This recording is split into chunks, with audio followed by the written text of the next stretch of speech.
J'ai parlé de la construction 4.0. C'est tout simplement un concept qui mobilise les nouvelles technologies dans le domaine du bâtiment. Et l'objectif derrière, c'est que le bâtiment soit plus productif, plus sain. Ce concept-là est déjà en Europe, c'est une réalité. Je suis persuadé que ce concept-là va arriver en Afrique et bien sûr au premier lieu en Tunisie. Et je pense qu'il va faire beaucoup de bien au secteur du bâtiment.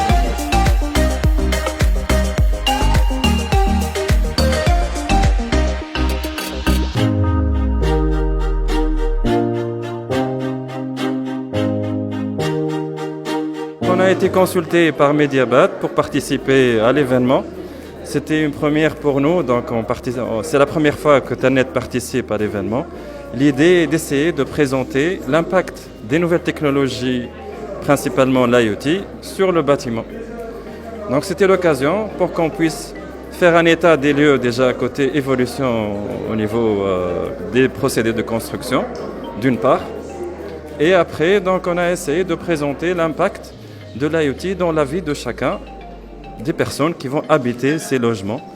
Et à la fin, on a essayé de présenter quelles sont les problématiques principales côté responsable de construction sur l'intégration de ces technos. Et d'autre part, on a essayé de montrer quelles sont les limitations et les problématiques relatives à la vulnérabilité de ces composants IoT. اللي دخلوا حياتنا عايشين معنا مش الناس الكل في تونس mais pour les nouveaux bâtiments intelligents, donc on a des capteurs, des caméras qui vont collecter des données. Ces données peuvent ne pas être une source de confidentialité, mais les données collectées entre eux, ils peuvent développer un profil d'un habitant. On peut même l'identifier. Ces données ne sont pas les propriétés, c'est la propriété de qui, comment ils vont être utilisés, par qui. Donc il y a des problèmes de vulnérabilité sur des aspects de sécurité où à l'échelle mondiale, des événements importants en 2015, un piratage important, un pirate qui a utilisé les objets connectés pour s'attaquer sur d'autres serveurs. Donc il y a des problématiques. Donc ok, donc il ajoute du confort, des services innovants, mais Zada il introduisent des problématiques qui doivent être traitées, analysées. Les recherches doivent continuer. Donc ديما la technologie fait deux facettes, حاجة باهية وحاجة أقل ماهيش باهية برشا qu'on doit améliorer. هذه هي.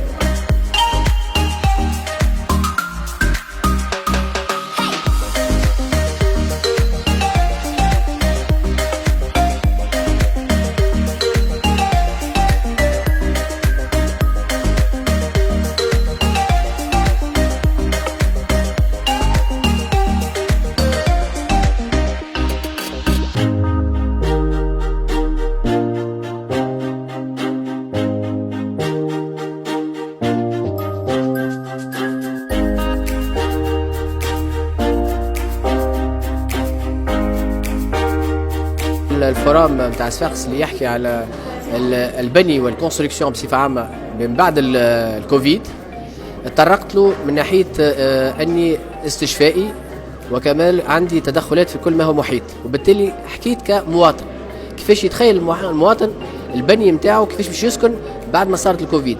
اكريتو تحصرنا في 40 متر مربع، قعدنا شهرين مسكرين، كلينا شربنا لعبنا في كل بلاصه هيك. كي نرجعوا لتاريخنا معناها القرن التاسع عشر والقرن العشرين كانت مربوطه ديما بديزيفينمون نتاع مشاكل صحيه كيما التوبركلوز كيما الكوليرا، وعلى ضوءها لي زارشيتكت اخذوا بعين الاعتبار هالتغيرات هذه وبنوا لنا ديار الكوجينه بيت البانو سيكتوريزي.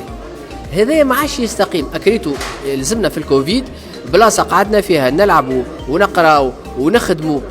هذا الكل تساؤلات حاولت نطرحها كمواطن فيها نوع من الفلسفه في ما يجب نسكن فيه بعد. هذا واحد. اثنين، توا واقعنا زاده كيف تقول لي تكنولوجي 4.0 هل هذا يستقيم مع الواقع الموجود والمعاش؟ معناها ما نبعدش برشا، عندي خصوصيه تونسيه، ثقافه معينه، هذا الكل يلزم زاد يكون ارمونيزي. بون حاولت نكون في برقيات سؤالات انه نتفاعل مع المجموعه باش على الاقل الناس اللي مش تكون تبني ما يجيش يهبط لي بني هاك ريدو توا المده هذه نتاع ال 24 سنه. شوف فيك البني البلار واحنا بلاد سخونه، اسكو يمشي معنا؟ وشكون باش ينظفوا؟ شكون باش يعملوا؟ ليش عملوه هما في فرنسا ولا في اوروبا؟ خاطر ما عندهمش شمس باش يكبتي اكثر شمس باش تدفى الدار. احنا ما مشيناش بالعكس.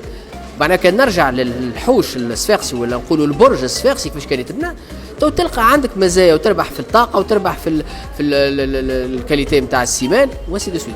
ومن بعد الخبراء اللي موجودين ما يلزمكش كل واحد يخدم وحده، الناس كل لازمها تكون مع بعضها تخمم مع بعضها باش عندنا حاجه مهمه هو راحه هيك الانسان المواطن في مكان عيشه.